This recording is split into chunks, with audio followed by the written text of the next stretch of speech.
you believe Jesus and God are the same? I don't know what you mean the same. He's not the Father, no? All right. Just like when I ask you to help you understand, is the Quran and Allah the same? No. So, but the Quran is uncreated, right? Yes. So, and Allah is uncreated, right? Yes. So, Allah is uncreated. Quran is not Allah. The Quran is uncreated. 1 + 1 is 2. So, you have 2 uncreated. That's conflating. That's what? Conflating. How am I conflating? You said Quran is not Allah. Yeah. It's the And if it's not Allah, and it's uncreated, right? Me speaking to you right now, is that part of me? Well, it's not you, right? It's not part of me. It's just me using communications. No, but it's not you. You're not your word. You're more than your word. You're also a body. You have hair. You have eyes, unless you're bald, right? Sure. Now, you just proved the Trinity. Let me tell you why. You said the Quran is not Allah, but it's part of Allah, and yet they're still distinct, right? Sure. Because the Quran is not Allah, so they're distinct but inseparable from Allah, right? Sure. And yet they're still one, right? They're not one. So the Quran is separate from Allah, so it's not one with Allah. No, it's not one with Allah. Oh, so then now you just destroyed the union, because if it's not one with Allah, then it's separate from Allah. Now you have 2. So make up your mind. I feel like you're conflating. What? I'm going by your logic. Okay, so if the Quran is part of Allah, then it's one with Allah because it's from Allah and inseparable from Him. So it's unified. It's united. It's not separate. You can't separate them because they're inseparable, right? I never said they're the same.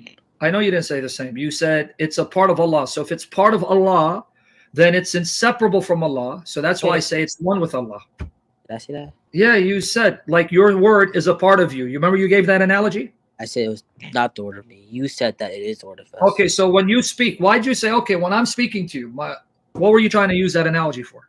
Okay, I'm speaking right now, right? Is my words me? Are they literally like as a whole me? They're literally you. That means all you are your words. So you're not a body, you're not hair, you're not eyes. Are you saying Allah is only His word? So Allah is only the Quran? No. So then what are you saying by the analogy? So your words can't be you in the sense that you're not just words, you're more than words. You have a body, you have hair. And Allah is not just His word. He also has other sifat, right? Other names. Yeah. And then names. So what are you saying then about your words and you? Because you're using it as an analogy to Allah. Even if I didn't have words, I would still be me. Yeah, but Allah, if He has no speech, then that means He was defective. That means He couldn't speak. He was mute. So then He had to perfect Himself later? What? You can say that about your God, right? No, I'm saying you just use that as an analogy. No, you're saying if my God could not speak, He would be mute. That's because you're saying if you don't have your words, you're still you. So you're saying Allah can be Allah without His word? Yes. Man, you don't know your religion. You just committed blasphemy. Don't take my word for it. Go ask your sheikh or mashayikh. Say, would Allah be Allah without His speech? They'll say, astaghfirullah, because His speech are uncreated and they're not separable from Allah. You're blaspheming, buddy. I'm trying to help you out. You're getting angry at me.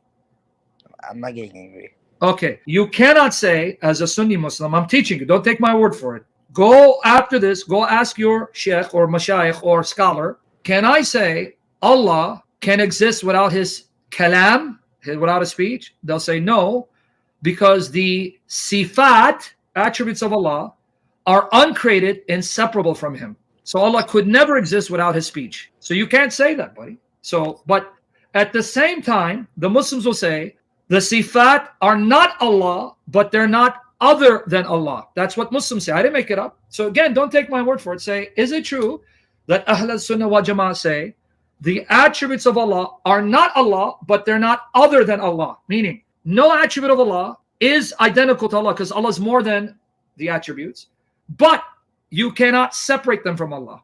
That's Islamic Sunni Theology 101 I'm teaching you. So that's what I'm trying to get at. The word of Allah is not the same as Allah, but it's not separate from Allah because Allah is one with His attributes. You can't separate them. And that word is the Quran. So what you believe about the Quran is what we believe about Jesus. So let me explain to you what we believe about Jesus. We believe Jesus is the uncreated word of the Father. That He is Kalam Allah, using Arabic, right? Who became flesh. You believe Kalam Allah became Kitab, a book. So your view of the Quran is our view of Jesus. And just like you would say, yeah, just because Allah and the Quran are distinct, and the Quran is not the same as Allah, but you can't separate from Allah, and Allah is one with His word, so we still have one. That's what we're saying. The Father and His word, the eternal word, are inseparable. The Father always exists with His word, and that word is who became flesh, and He became a man. We're saying the same thing. The only difference is you're saying the word became a book. We're saying no, the word became man.